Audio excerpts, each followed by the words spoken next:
Sino nga ba ang hindi pa nakakaalam ng anime na Slam Dunk? Kung hindi mo pa alam, isa lang naman ito sa pinaka-the best na anime sa Japan at ipinalabas sa iba't ibang mga bansa gaya ng Amerika, Asia at Europe. Ang Slam Dunk ay may 31 volumes sa Japanese manga at 101 episodes naman sa anime. Ito ay inilikha ni Mr. Takahiko Inoue. Ang manga series ay tungkol sa isang basketball team sa Shohoku High School na naging sikat sa Japan at naghikayat ng mga maraming Hapones na teenager na maglaro ng basketball. Dahil sa pagkahilig ng mga Pilipino sa larong basketball ay sumikat rin ito sa Pilipinas noong ito ay ipinalabas. Ito ay may 101 episodes sa anime at 4 na movies na binase sa manga. Sinusunod ng anime series ang original na kwento sa manga at ang pelikula naman ay gumagamit ng mga istoryang hindi magkaugnay sa manga. Sa Japan inilathala ito sa Weekly Shonen Jump at sa Pilipinas naman ay inilathala naman ng Summit Media Publishing ang Ingles na version ng manga. Unang ipinalabas ang anime na ito sa Pilipinas noong 1995 sa istasyon ng ABC5 na ngayon ay TV5 na. Pero mas nakilala ang anime na ito nang ipalabas ito sa GMA Network Channel 7 noong May 6 taon 2002. Dahil sa kasikatan nito, ang anime na Slam Dunk ay pilit pa rin ipinapalabas ng paulit-ulit sa magkakaibang time slot. Maraming mga manunood ang sumubaybay nito dahil sa patok sa mga Pinoy ang larong basketball. Nagsimula ang kwento ng Slam Dunk sa isang lalaking teenager na hilig ang makipag-away at ito ay si Hanamichi Sakuragi. Siya ay isang first-year high school at kasama ang kanyang mga kaibigan lagi silang napapawi sa iba rin mga kabataan. Isang araw at nakilala niya ang isang babae na magpapatibok ng kanyang pusong sawi na ang pangalan ay Haruko Akagi. Sa kabila nga ng pagka-immature at mainita ng ulo ni Sakuragi ay dito ay pinatunayan niya sa lahat na isa siyang atleta. Dahil sa nakitaan ni Haruko ng height, lakas ng pangangatawan at mataas na talon ay inirecommend niya ito na sumali sa basketball team ng Shohoku. Maraming hirap ang pinagdaanan ni Sakuragi sa mga iba't ibang klase ng training gaya ng basic dribbling, passing, rebound, shooting, at maraming pang iba, at hanggang sa matutunan niya ang mga ito.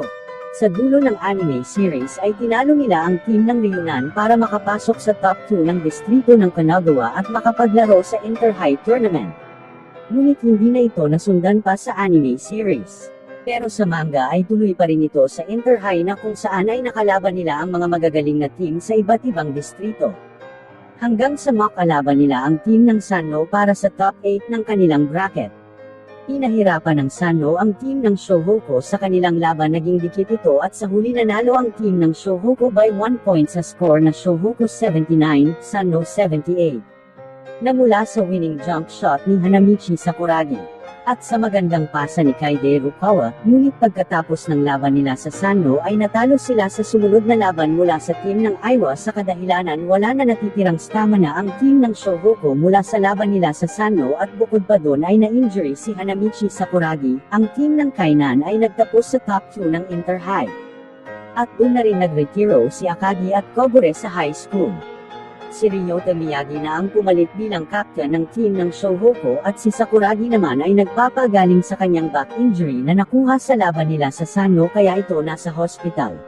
Pagkatapos ng series na yon sa manga, ay nag-release pa ng art na may pamagat na Slam Dunk 10 days after.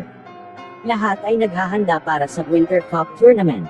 At isa sa kapansin-pansin ang pag-uusap ng dalawang di magkasundo na coach na si Takato ng Kainan at si Taoka ng Ryunan. Sa kanilang pag-uusap ay pinaghahandaan na nila ang darating na national tournament. Ayon sa kanila ay pipili sila at pagsasamahin ang mga magagaling na player ng distrito ng Kanagawa para sa darating na national tournament. Pero ang tanong ng maraming taga-subaybay ng Slam Dunk, bakit hindi na ito nasundan pa sa anime o manga? Ano nga ba ang nangyari sa creator o author nito? Ayon sa mga news article noon sa Japan, si Takahiko Inoue ay buhay pa at malakas pa ito, hindi gaya ng mga sabi-sabi na patay na raw ito. Ayon sa mga nagkalat na information sa internet, ang tunay na dahilan raw kaya nahinto ang paggawa ng Slam Dunk ay dahil sa studio animation na gumagawa ng anime na Slam Dunk. Gusto kasi baguhin ng studio animation ang original na kwento nito sa dulo. Kasi nga sa manga series ay tinalo ng team ng Aiwa ang team ng Shohoku at hanggang top 8 lang sa bracket nito.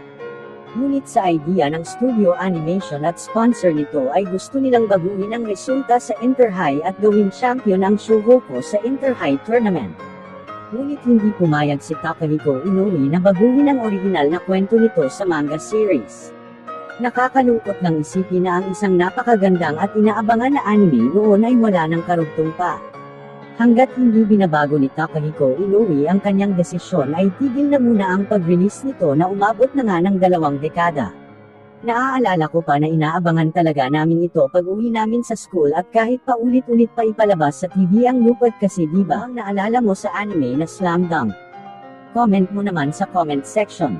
At huwag kalimutan mag-like at subscribe para suporta sa channel. Maraming salamat!